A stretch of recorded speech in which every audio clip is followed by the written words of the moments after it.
A paz do Senhor, meus irmãos, e aí, tudo bem com vocês? Eu espero que você esteja bem sim. Eu sou o pastor Heraldo e nós vamos aqui então para mais uma EBD em Foco.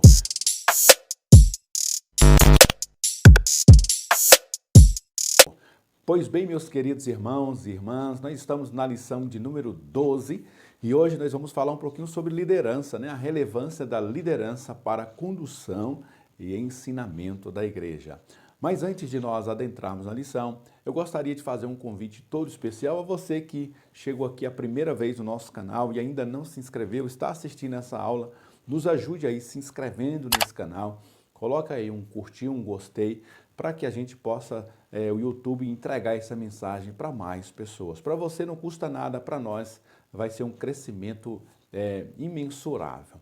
Também eu quero trazer um convite para você que já está assistindo as nossas aulas, mas ainda não faz parte do nosso grupo ali do Telegram. Nós temos um grupo do Telegram e aí eu vou deixar o link na descrição desse vídeo, eu vou deixar o link aqui para você acessar e fazer parte ali do nosso grupo do Telegram. O objetivo desse grupo é para que você acessando ali, você vai ter acesso aqui os PDF das revistas, os slides, a versão Word, tanto da lição dos adultos como da lição dos jovens.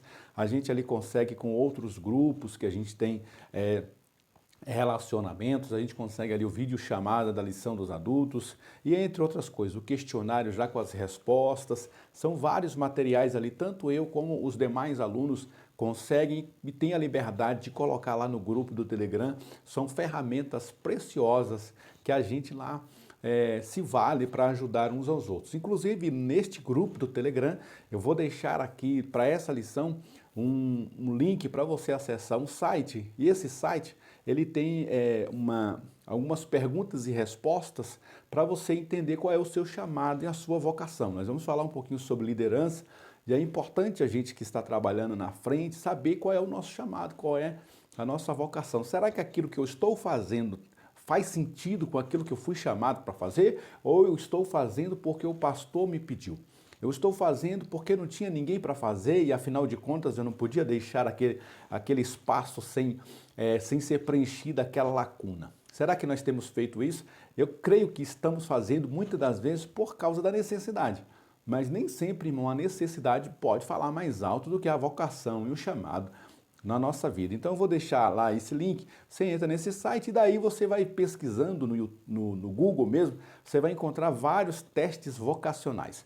Tem um teste que eu fiz uma certa feita, num curso que eu fiz numa igreja, e eu achei muito interessante, eu vou buscar ele, vou ver se eu acho a forma PDF dele e vou compartilhar lá no grupo, que é muito interessante para você levar ele, imprime ele e leva para os alunos preencherem e depois você marca uma outra aula, um outro momento, um outro encontro, para que eles possam trazer as respostas e vocês ali fazerem juntos aí qual é a vocação dessa pessoa. Será que é mais na área de missão? Será que é na área de intercessão? Será que é na área de ensino? Pastoreio, que é cuidado de gente? Às vezes a pessoa é um excelente ensinador, mas não tem o jeito de traquejar com gente, não gosta de mexer com gente. Talvez a pessoa gosta muito de mexer com gente, tem um traquejo muito bom, mas não tem habilidades para estar mexendo com libertação, orando pelo povo, se envolvendo com esse trabalho de hospital, de capelania. Talvez o seu chamado esteja aí sendo mal utilizado, talvez por falta de orientação, até mesmo das nossas lideranças. Eu particularmente fiz esse teste de vocação e descobri que eu estou na área certa. Glória a Deus por isso. Mas depois de fazer um teste como esse, você descobrir que está na área errada e trabalhou a vida inteira na área errada, é complicado para voltar para trás. Então, principalmente para nós que somos professores, façamos isso com os nossos alunos, talvez muitos deles ainda não ingressaram na área ministerial, talvez por não se encaixarem naquilo que estão fazendo nesse momento. Às vezes fizeram ali na marra para ajudar o pastor, ajudar a liderança, mas não era a vocação deles, não era o chamado deles. E aí eles ficaram ali emperrados, tá? Então não deixe de fazer parte do nosso grupo do Telegram. Lá nós temos ferramentas preciosas para ajudar vocês que são professores, líderes também, obreiros da casa do Senhor, que estão à frente da escola bíblica, porque é uma escola que sempre a gente vai precisar de ajuda, né? Seja através aqui desses canais do YouTube, de outros irmãos que estão se debruçando para nos ajudar a melhorar a escola bíblica. Amém? Vamos aqui então para o nosso texto de referência, está em Hebreus capítulo 13. Eu quero fazer um destaque especial aqui no versículo de número 7. Lembrai-vos dos vossos pastores que vos falaram a palavra de Deus, a fé dos quais imitai, atentando para a sua maneira de viver. O resumo desse versículo aqui é o seguinte: vocês tiveram a oportunidade de estar por um determinado, sob a tutela de um líder. Está sendo liderado por um pastor, por uma liderança. Aí o texto está dizendo, agora vocês lembram do que eles ensinaram para vocês, lembra como que era o comportamento deles, lembra como que eles tiveram zelo pela vida de vocês. Pois bem, a partir do momento que você traz isso para a sua memória, se lembrou dos ensinamentos, se lembrou da maneira que eles viviam, então é essa maneira vocês devem copiar.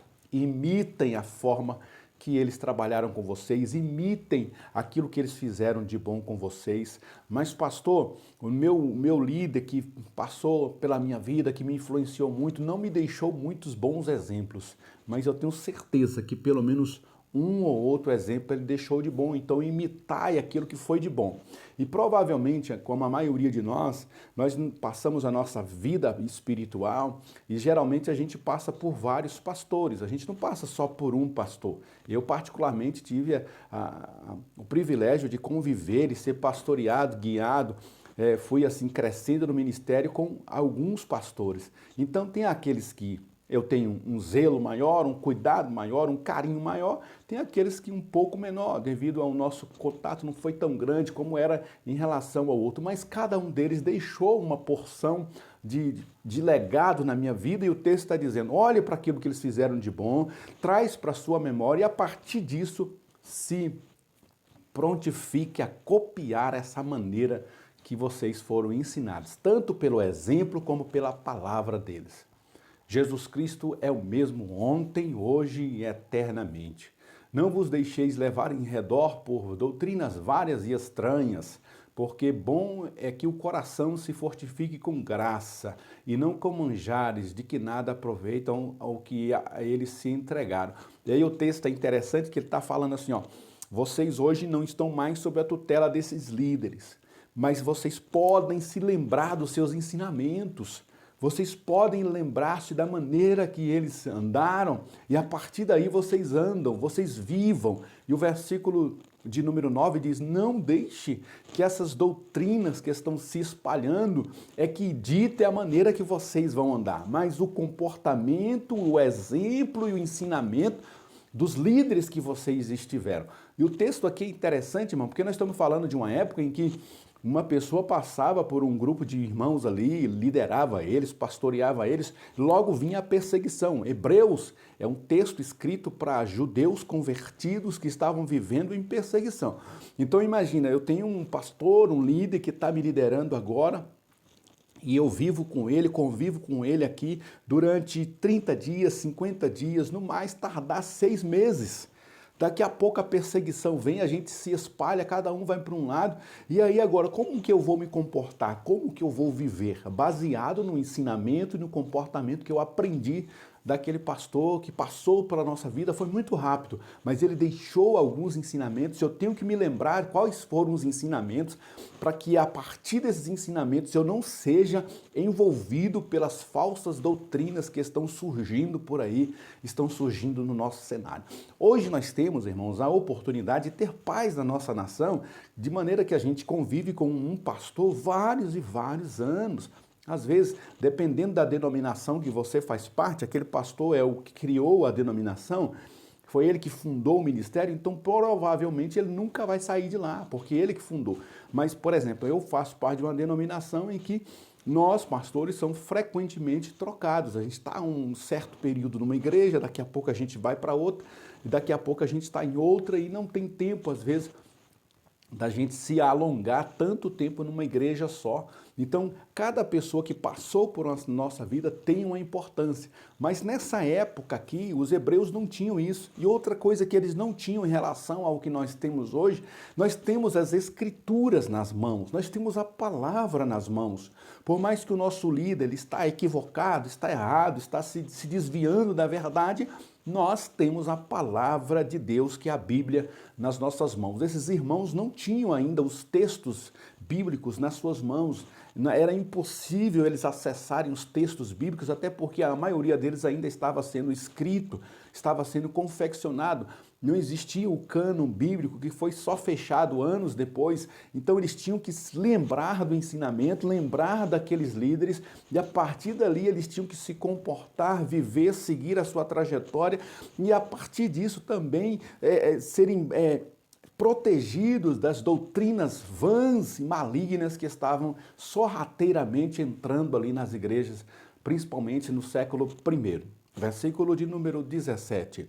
Obedecei a vossos pastores e sujeitai-vos a eles, porque velam por vossas almas como aqueles que hão de dar conta delas, para que façam com alegria e não gemendo, porque isso não vos seria útil. E aí ele coloca uma perspectiva de que, embora os pastores ali, muitos deles passam pouco tempo com as ovelhas devido à perseguição, mas ele está levando em conta também que vai chegar um tempo em que os pastores vão permanecer um tempo com essas ovelhas, por mais que seja 1 ano, 6 meses, 2 anos, 5 anos, 10 anos, o tempo em que essas ovelhas estiverem com esse pastor, obedeçam aquilo que eles estão fazendo, se sujeitem a eles, sigam o seu exemplo, ouçam os seus ensinamentos, porque eles estão fazendo o que? Eles estão velando sobre as vossas almas e eles vão prestar contas daquelas pessoas das quais o Senhor colocou sobre a tutela deles. Então, o nosso coração como pastor, irmão,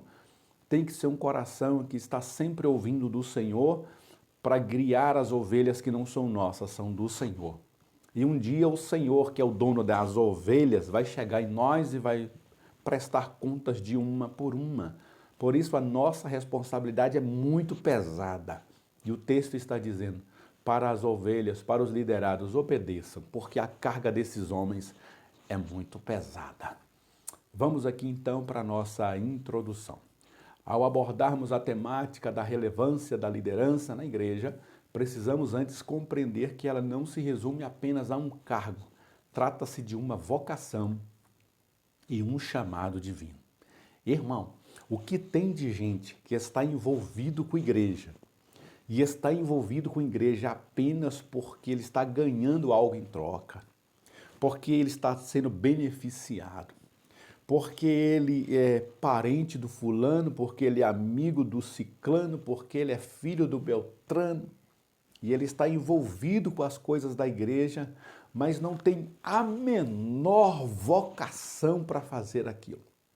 Enquanto outras pessoas, até por falta de orientação, por falta de colocar a pessoa no lugar certo, estão se matando fazendo a obra de Deus em lugares onde não era para eles estarem.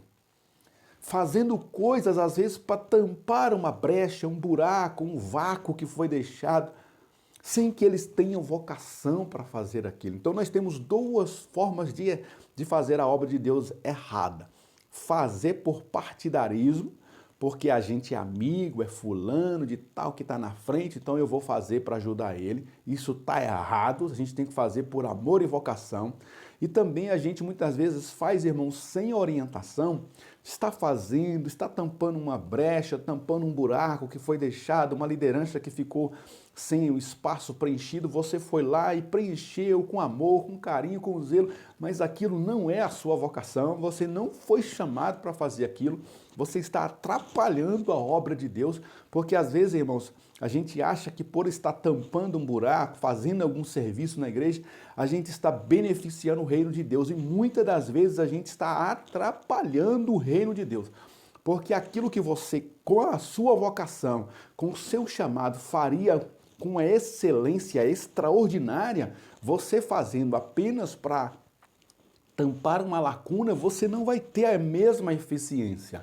Eu vou dar um exemplo meu e talvez você se identifique com isso em outras áreas. Por exemplo, eu tentei várias vezes, por necessidade da igreja, aprender um instrumento musical.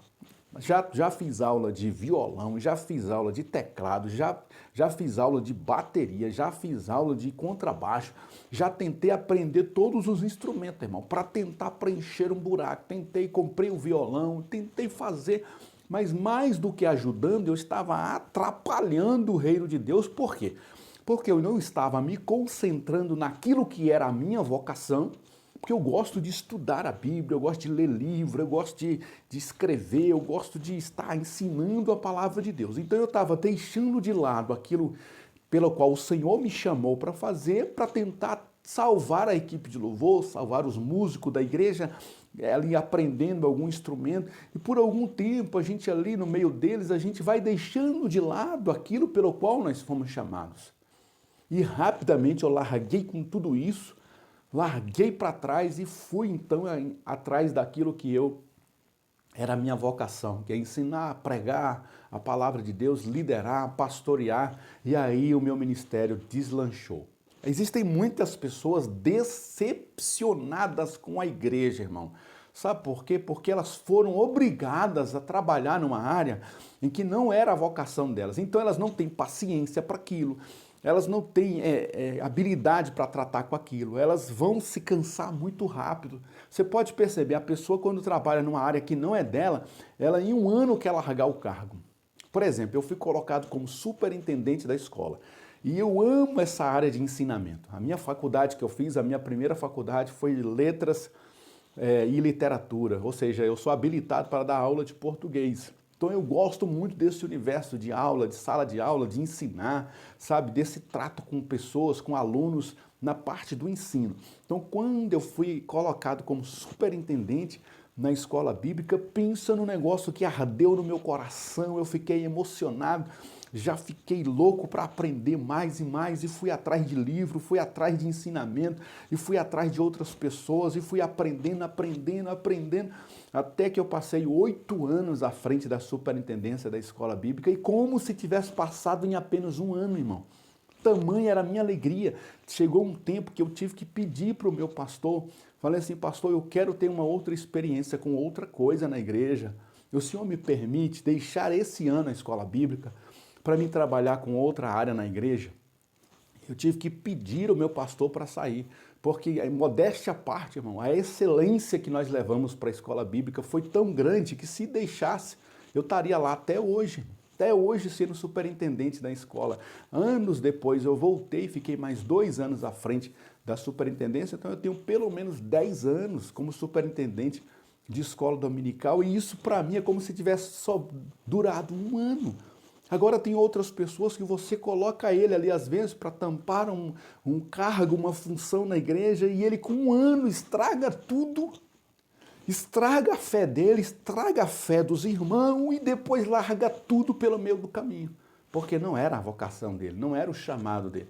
Ele foi fazer para ajudar, acabou atrapalhando. E aí tem uma frase interessante que diz que muito ajuda aquele que não atrapalha. Muito ajuda aquele que não atrapalha. Então não atrapalhe a obra de Deus querendo ajudar, irmãos. Faça o que está na sua vocação e no seu chamado. Ponto 1, a Bíblia e a liderança cristã. A fonte de toda a liderança cristã é o próprio Deus. Então esse primeiro tópico aqui, esse tópico 1, vai trabalhar esse aspecto, que toda chamada, ela parte de Deus, irmão. Todos nós fomos chamados para alguma coisa e através daquilo vamos então honrar o Senhor com o que o Senhor nos chamou para fazer. Então você foi chamado para cantar, busque honrar o Senhor e essa chamada que Ele te deu. Trabalhe a sua voz, aprimorize as técnicas, seja o melhor cantor da sua igreja, da sua região, quem sabe até do Brasil. Faça com excelência, porque foi Deus que te chamou.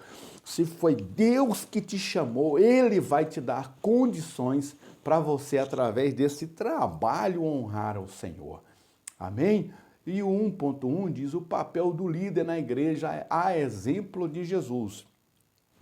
Cristo estabelece na igreja homens vocacionados e comissionados por Ele para cooperar cooperar para o aperfeiçoamento de todos os santos, a fim de que todos sejam dinâmicos e frutíferos em seus respectivos ministérios. E aí ele fala aqui que ele deu uns para apóstolos, profetas, evangelistas, pastores, doutores, e o objetivo dessas pessoas, apóstolos, profetas, evangelistas, pastores e doutores, é para o aperfeiçoamento dos santos, para a edificação do corpo de Cristo. Irmão, quer saber se o que você está fazendo é da vocação de Deus, é o seu chamado? Tem que cumprir esses dois requisitos, tem que estar trazendo aperfeiçoamento para os santos e tem que estar trazendo edificação para o corpo de Cristo.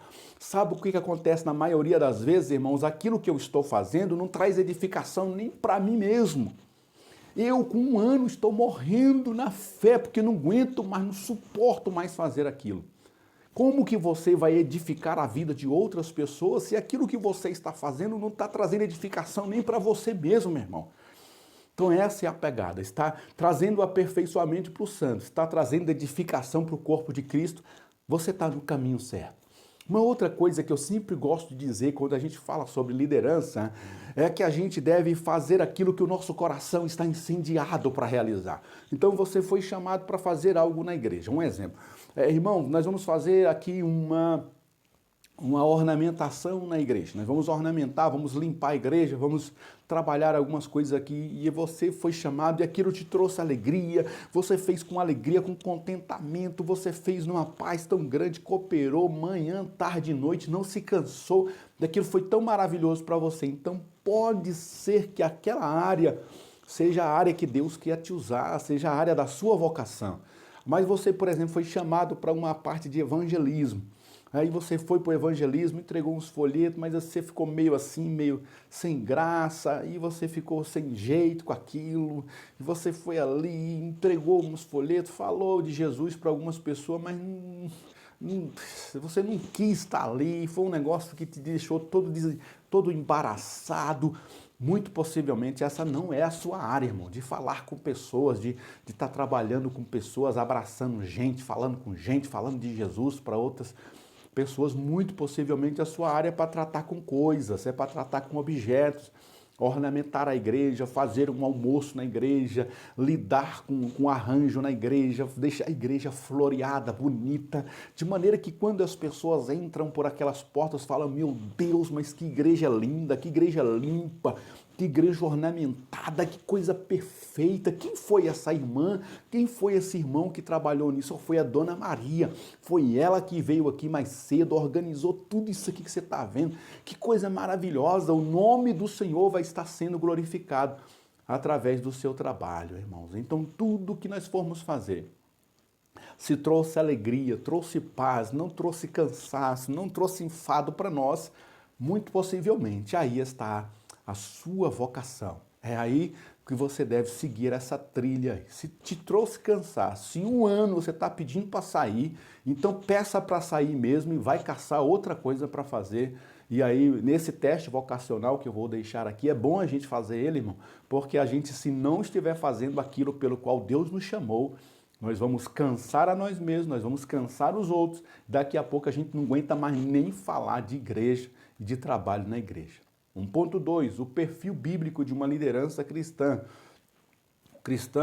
O líder cristão precisa ter sua identidade fundamentada no amor de Deus e manter um relacionamento permanente e íntimo com o Senhor Jesus Cristo, que é a cabeça da igreja. Existem algumas qualificações que são indispensáveis a um líder e precisam ser cultivadas. Aí eu trouxe esse slide em forma de tópicos aqui para a gente só dizer quais são elas, né? Competência técnica. Tem que ter competência técnica? Sim, irmão. Por exemplo, eu vou dar o meu exemplo. Eu fui chamado como superintendente da EBD. Aí eu não sabia nada de EBD. Eu tinha competência técnica? Não tinha. Até aquele momento que eu fui chamado, eu não tinha. Aí, naqueles primeiros dias, meses ali, eu tive que me aprimorar. Eu fui atrás de livro, eu fui estudar, eu fiz curso, e eu fui atrás de técnicas para estar trabalhando a escola bíblica. Com o passar dos anos, essa técnica foi aprimorada e, graças a Deus, eu consegui fazer um trabalho com excelência. Mas é bom que tenha competência técnica, tá? Espírito de decisão. O líder precisa decidir, irmão. Tem hora que você vai ter que tomar a decisão. Pode ser que dê tudo errado, mas deu tudo errado e você tomou a decisão, amém. Aguenta as consequências e glória a Deus por isso. Mas você vai ter que ter capacidade de decisão. Você não pode delegar a decisão a outras pessoas. Você precisa ter inteligência. Inteligência aqui é essa inteligência técnica mesmo, né? Buscada com livros, com estudo, com técnica, sabe, com pesquisa científica, o que funciona na IBD hoje, o que não funciona para a escola bíblica hoje, é essa inteligência, irmão. Você precisa ler o cenário, precisa ler o momento, você precisa fazer alguma diferenciação. Eu aprendi que na escola bíblica, em 1800 e bolinha, acontecia dessa forma e eu não vou mudar nada porque eu aprendi que tem que ser assim. Não, você então não foi chamado para ser líder, você tem que ter inteligência. Se o tempo está pedindo alguma alteração, está pedindo algum tipo de movimento diferente em relação ao que foi no passado, talvez o que foi no passado pode ser que não seja que dê certo agora no presente. Então você que é o líder, você que está à frente, precisa ter essa inteligência também buscada através de técnicas e de livros para poder colocar em prática e fazer a obra de Deus avançar. E a parte de conhecimento e sabedoria, eu julgo que esse conhecimento e essa sabedoria está muito também ligada à parte de inteligência aqui, mas também aí você que é cristão, você vai buscar em Deus essa orientação também, não só em livros, não só em cursos, mas buscar em Deus, que Deus vai te capacitar, é Deus que vai te dar habilidades. No texto sagrado, lá quando Deus manda eles construírem o tabernáculo, o texto diz que deu sabedoria a homens ali para trabalharem com madeira, com ferro, com ouro, com metais, homens que foram recebendo de Deus sabedoria para trabalharem aquilo pelo qual Deus os chamou para fazer. Então, se você está fazendo aquilo pelo qual o Senhor te chamou para fazer, Ele vai te dar sabedoria para lidar com as diversas situações que aquele cargo vai demandar. Porém, o mais relevante é ter o perfil, as qualidades de Jesus. E aí, irmãos, a gente tem sempre que lembrar que nós não trabalhamos com coisas, somente com prédios, com plantas ou com carros. Nós não trabalhamos numa concessionária, nós não trabalhamos com carro, nós não trabalhamos numa empresa que mexe com concreto, nós não mexemos com asfalto, nós mexemos com gente. E gente precisa ser tratada como gente, e nós precisamos aprender o exemplo de Jesus, como Jesus lidava com as pessoas. Então a gente precisa ser amoroso, a gente precisa ser servo, a gente precisa ser íntegro, precisa ter um coração bem habilidoso para trabalhar com aquilo, precisa ter zelo, precisa ser fiel, precisa ser focado na missão, precisa entender que o sumo pastor está de olho na gente, irmão. Assim, eu gosto de uma frase assim, ó, eu como pastor, eu sempre serei co-pastor. Por mais que eu esteja como pastor presidente de uma região, eu sempre serei co-pastor. Por quê? Porque o sumo pastor é Jesus, irmão. Ele é o sumo pastor. Essas ovelhas são dele, não são nossas. Eu estou por um tempo, vou passar e o sumo pastor vai mandar outro para lá para cuidar do rebanho. Então, como que o sumo pastor trataria essas ovelhas?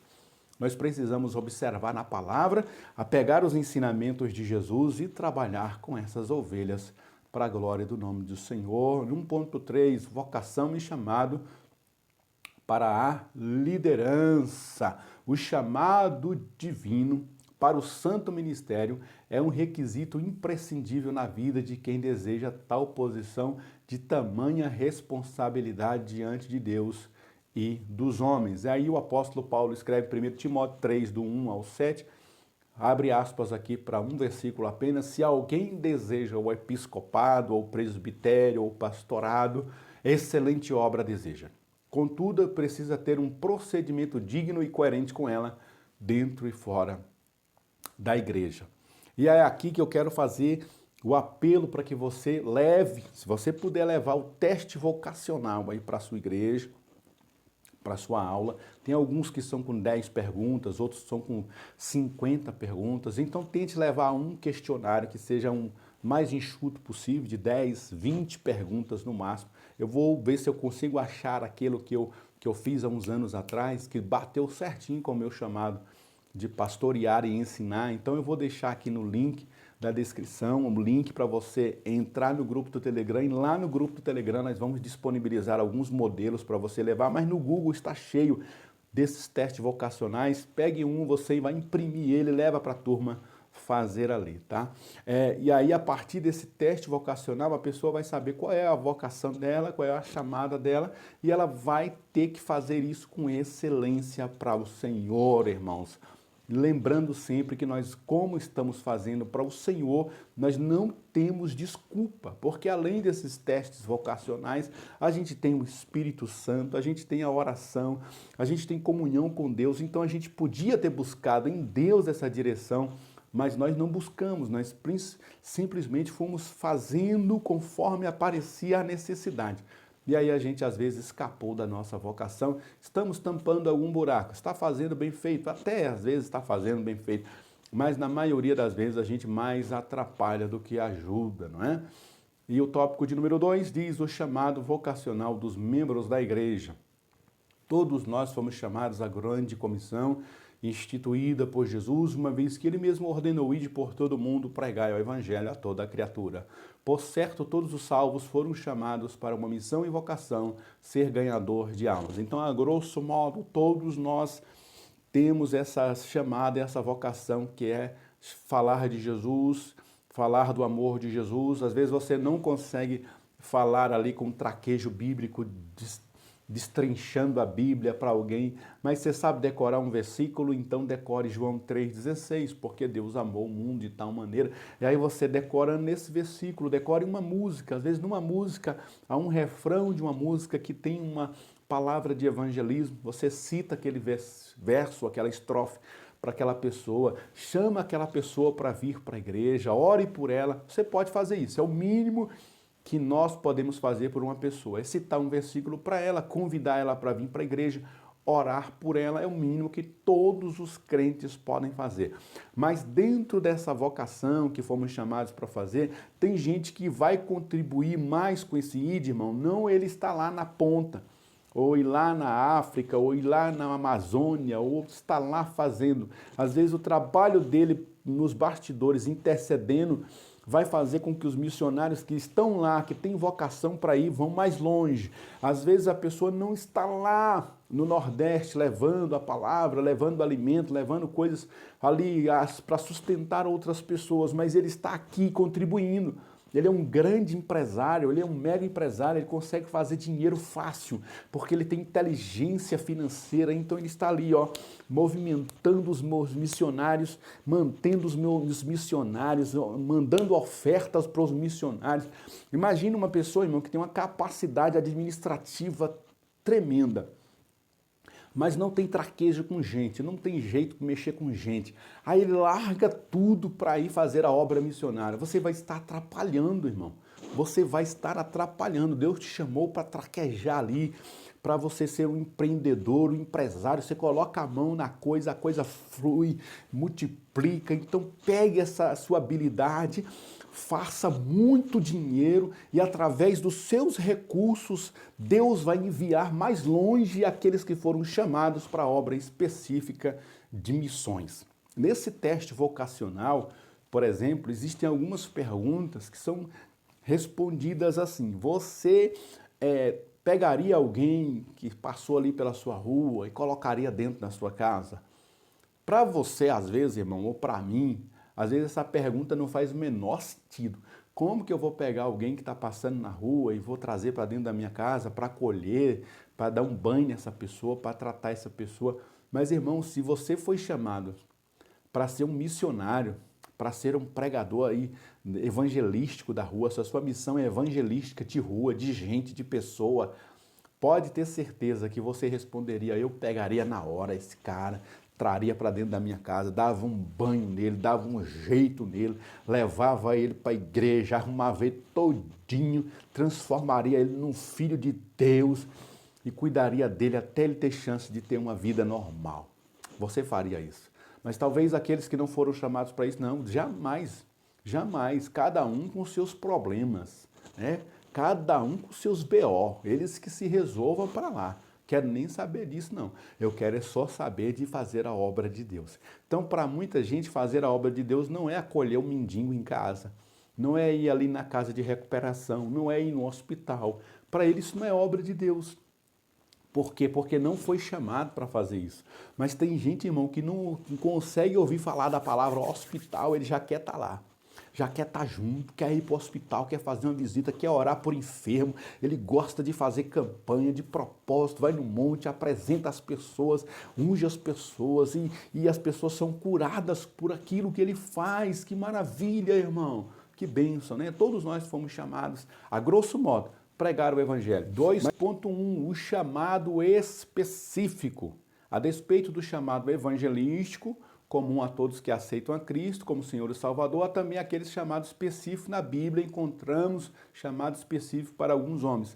Ou seja, todos nós fomos chamados de alguma forma para falar do amor de Jesus. Você consegue com um versículo, às vezes você consegue com uma música, às vezes você consegue dando um abraço, às vezes você consegue levando uma oração por uma pessoa. São formas de você falar de Jesus para outras pessoas, tá? Mas dentro desse chamado que é universal para todos falarem de Cristo, tem também os chamados que a gente chama de específicos. Dentro desses que ele colocou aqui, ó, Abraão, Moisés, Samuel, Davi, Paulo, nós podíamos citar aqui, por exemplo, ele não colocou aqui, mas José, por exemplo. Olha a capacidade de governança que José tinha. Imagina você governar uma nação que não é a sua nação de origem, liderada por um faraó tirano, que às vezes ele mandava matar e acabou a conversa, e você ter que liderar toda a parte de alimentação que aquela nação for produzir, tudo aquilo que for produzido por aquela nação, você tem que fazer aquele negócio render por 7 anos, para que nos próximos 7 anos de fome possa ser vendido, separado para as pessoas se alimentarem sem que ninguém morra de fome. Capacidade administrativa extraordinária. Talvez uma outra pessoa não conseguiria pensar numa maneira de estocar esse alimento, de fazer com que isso rendesse tanto. José foi esse homem chamado por Deus para isso. Então, dentro da capacidade de que Deus chamou cada um, quando a gente está dentro daquilo que Deus nos chamou, Deus vai nos dar condições da gente fazer o melhor para aquela área, para que aquilo ali possa glorificar ao seu nome. 2.2, a variedade de membros e de funções. A igreja do Senhor, como corpo, necessita de uma variedade de membros e funções para desenvolver-se e manter-se funcionando bem. Pastores, evangelistas, missionários, presbíteros, diáconos, auxiliares, professores, porteiros, visitadores, líderes de departamento, homens, mulheres, crianças, adolescentes, jovens. Aqui não cita, mas uma parte essencial hoje da igreja, irmão, é músico. Uma igreja que não tem músico, que não tem tocador, é uma igreja que é difícil você fazer um culto sem músico, sem a música. É tão bom ter um culto com músicos, com todos os instrumentos, com bateria, contrabaixo, violão, instrumentos de sopro, orquestra, banda. Imagina uma igreja que tem orquestra, que tem banda, que tem equipe de louvor. Meu irmão, é uma coisa maravilhosa. Agora eu conheço igrejas que não tem um músico sequer, irmão, é difícil demais, irmão. Você vai fazer tudo, tem que ser pelo playback, tudo tem que ser muito precariamente. A obra do Senhor acaba dando aquelas derrapadas, né? Então cada uma dessas pessoas foram chamadas e a soma delas faz a obra de Deus ficar perfeita para a glória de Deus. Então o texto continua dizendo que todos são obreiros e colaboradores da obra de Deus. Cada crente tem o seu trabalho que é determinado pelo Senhor. E é um privilégio receber dele uma tarefa específica. Sabe que quando é Deus quem chama, ele o faz de forma inconfundível. Atenta para o ministério que recebeste no Senhor para que o cumpra. Se o Senhor te chamou para fazer, pode ter certeza que ele vai te ajudar a crescer nessa função aí pela qual o Senhor te chamou para fazer. E aí tem um comentário que a lição traz vários comentários, eu sempre pego aquele que eu acho mais relevante para trazer aqui no vídeo, tá? E eu trouxe esse aqui do pastor Marco Santana, que diz: nenhum discípulo de Cristo é desprovido de algum talento. Somos servos de Deus? Jesus Cristo é o nosso Senhor, então temos responsabilidade na edificação do seu corpo. Como tem sido a minha participação? Como estou usando os talentos, os dons, as aptidões e as habilidades que o Senhor me entregou? Nós poderíamos, irmãos, ter a desculpa, né, daquela parábola lá, quando o Senhor distribui os talentos, as parábolas dos talentos, que o Senhor distribuiu a um para 5, outro 2 e um a 1. A gente poderia colocar desculpas diante de Deus. Eu não fiz por isso, por aquilo outro. Mas você foi chamado realmente para fazer algo na casa do Senhor, então saiba, o Senhor vai te dar condições de você fazer. Se era apenas auxiliar alguém, você vai ter que ser o melhor auxiliador que aquele mundo te poderia formar, irmão. Se você era apenas um baterista, procure ser o melhor baterista que aquela igreja já teve. De maneira que se você um dia sair de lá, ou se um dia o Senhor te levar, ou se um dia se você for para outra região, as pessoas lá vão sempre dizer assim, ó, nunca nessa igreja alguém tocou nessa bateria com excelência como aquele irmão, como aquela irmã. Que maravilha, né, meu irmão? A gente passar por um local e a gente deixar uma obra com tamanha excelência, de maneira que quando nós passamos ali, as pessoas que vão vir depois nos substituir vão ter que suar a camisa, vão ter que ralar o peito para poder fazer com a excelência que a gente fez, porque a gente fez para Deus e pensando na glória de Deus. Mas a pergunta é, como que você está usando os dons e talentos que Deus te deu para usar, né? Pensa nisso, irmão. Pensa nisso, você não está fazendo para o pastor, você não está fazendo para os irmãos, você não está fazendo primeiramente para seus amigos, você está fazendo primeiramente para Deus, porque foi Ele que te deu esse talento para fazer. E um dia Ele vai fazer com que você venha prestar contas a Ele dessas habilidades que você tem. 2.3, a relevância da liderança na igreja.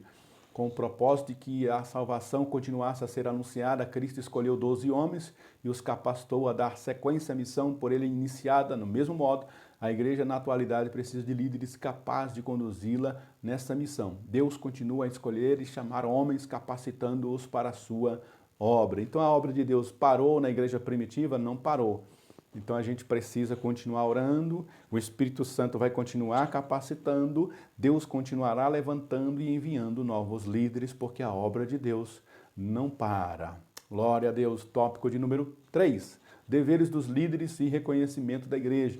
Encerrando essa lição, é salutar enfatizar alguns deveres por parte dos líderes cristãos e a recomendação bíblica quanto a algumas posturas dos membros da igreja em relação àqueles que foram designados pelo sumo pastor para pastorear o seu rebanho, os quais hão de prestar contas.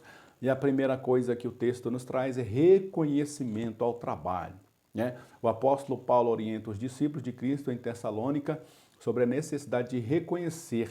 E esse reconhecer aqui tem o cuidado de cuidar de, interessar-se por, né? Aquele líder está fazendo uma obra, eu tenho que reconhecer aquele trabalho, eu tenho que me interessar por aquilo que aquele líder está fazendo, eu tenho que dar estima, apreço ao trabalho que aquela pessoa está fazendo. Primeiro que ela está fazendo para Deus, depois que o trabalho dela me beneficia, potencializa a igreja. O trabalho de um líder, irmão, eu sempre costumo dizer essa frase, o trabalho de um pastor bem feito potencializa o trabalho da equipe de louvor. O trabalho da equipe de louvor bem feito potencializa o trabalho do evangelismo. O trabalho do evangelismo bem feito potencializa o trabalho de missões. O trabalho de missões bem feito potencializa o trabalho do pastor. O trabalho do pastor bem feito potencializa o trabalho dos homens. O trabalho dos homens bem feito potencializa o trabalho dos jovens. O trabalho dos jovens bem feito potencializa o trabalho de cuidado, socorro e libertação na igreja. E todos eles são interligados, de maneira que o pastor ganha, os homens ganham, as mulheres ganham, os jovens ganham, as crianças ganham, missões ganham, evangelismo ganha, todo mundo sai ganhando quando nós reconhecemos o trabalho do outro, a importância que aquele líder tem, a importância que aquele trabalho é feito na igreja, para que a gente possa, honrando a eles, fazendo com que o trabalho deles se potencialize, eu vou estar beneficiando a mim também. Essa é a mentalidade que a gente deve pegar aqui. 3.2, a outra coisa que a gente tem que fazer com os nossos líderes é obedecer a eles, obedecer a vossos pastores, e sujeitai-vos a ele, obedeçam e sigam as suas ordens, né? Que é a linguagem de hoje. Obedeçam e se submetam à autoridade deles, a nova versão internacional. Só é possível essas atitudes pela ação do Espírito Santo na vida de cada membro do corpo de Cristo. Não é somente em nossos dias que surgem no meio do povo de Deus aqueles que resistem a obedecer e se submeter à liderança constituída. Mesmo com a determinação bíblica e os exemplos de insubordinação ao longo da história, ainda há os que resistem serem pastoreados, ensinados, admoestados, disciplinados na igreja. Contudo, os princípios bíblicos permanecem mesmo no contexto de manifestação dos dons espirituais. Os princípios da sujeição, decência, ordem e liderança permanecem. Obedecer, irmão, é um princípio bíblico. Da mesma forma que a gente diz, eu só obedeço a Deus, esse princípio ele não pode ser isolado. Eu só obedeço a Deus. Como que eu obedeço a Deus? Obedecendo aqueles que Deus chamou para estar fazendo a sua obra. Como que eu amo a Deus? Amando os meus irmãos. Como que eu obedeço a Deus? Obedecendo os nossos pastores. É assim que funciona, irmão. No mundo espiritual, a gente só faz algo para Deus quando está fazendo para os nossos irmãos. Lembra que Jesus disse, quando vocês fizeram a um desses meus pequeninos irmãos, a mim vocês fizeram. Ou seja, quando vocês obedeceram a esses irmãos que estão à frente, vocês obedeceram a mim. Glória a Deus. E aí tem um outro comentário que eu achei salutar colocar aqui nessa lição, que diz do E.E. Bruce, comentário exegético de Hebreus, diz assim, os leitores são convidados a cooperar com seus líderes, a tornar a responsabilidade deles mais leve, para que possam exercê-la com alegria, não com tristeza. A ideia está na mesma linha de raciocínio da exortação de Paulo aos cristãos filipenses, para que levem uma vida tal nesse mundo que, no dia de Cristo, eu me orgulho de não ter corrido em vão, nem trabalhado em vão. Sempre haveria tendência em todas as igrejas para que viessem visitantes apresentando doutrinas novas e esotéricas que fossem considerados personalidades muito mais atraentes e interessantes do que os enfadonhos líderes locais, que nunca ensinavam nada de novo, mas se contentavam com a linha conservadora da tradição apostólica. Lembra que eu falei lá atrás que a igreja ainda estava começando, eles passavam ali pouco tempo com o líder, devido à perseguição, logo aquele líder às vezes tinha que sair, eles tinham que mudar de região.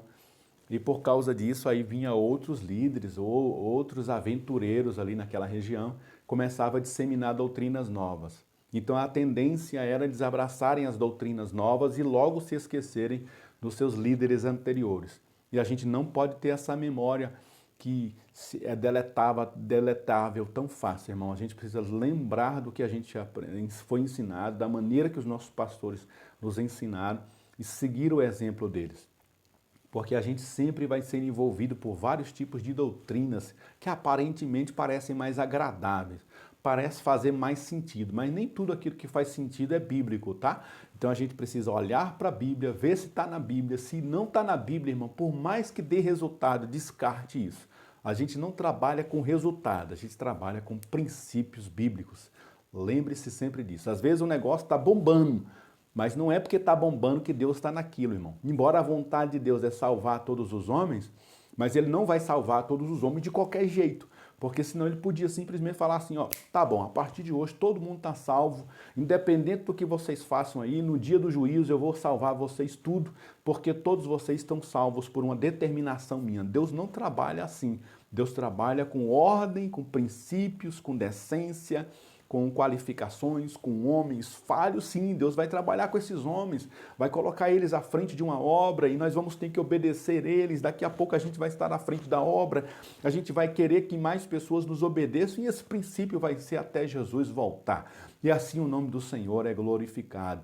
3.3, deveres dos líderes. Quanto aos deveres dos líderes cristãos, além dos textos mencionados nos subtópicos anteriores, acrescentamos a recomendação do apóstolo Pedro quanto aos deveres dos que tinham missão de cuidar do rebanho de Deus.